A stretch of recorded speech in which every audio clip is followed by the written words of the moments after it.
Hi friends, welcome to முதலீட்டு சிந்தனை with Karthik.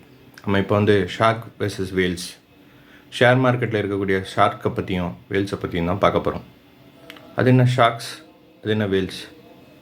So பொதுவாக ஸ்டாக் மார்க்கெட்டில் புல், பியர் இந்த மாதிரி அனிமல்ஸை வச்சு ட்ரேடர்ஸை வகைப்படுத்துறது இயற்கை. ஸோ அதில் வேல்ஸ்னு யாரை சொல்கிறாங்கன்னா, மிகப்பெரிய investors, FII, DII, foreign institution investor, domestic institutional investor, அப்புறம் மியூச்சுவல் ஃபண்ட் ஹவுசஸ். ஸோ இவங்க கிட்டத்தட்ட ஆர்டர் போட்டாங்கன்னா மார்க்கெட்டே பெரிய அளவுக்கு பாதிக்கும். ஸோ அந்த மாதிரியான இன்வெஸ்டரை வேல்ஸ் அப்படின்னு சொல்லுவாங்க. ஏன்னா வேல்ஸ் கப்பலையே கவுத்துரும் இல்லையா? ஸோ மிகப்பெரிய திமிங்கலம் மாதிரி 500 கோடி 1000 கோடிக்கு ஸ்டாக்ஸை வாங்கக்கூடியவர்களை வேல்ஸ் அப்படின்னு சொல்லுவாங்க. ஷார்க்ஸ் யார்?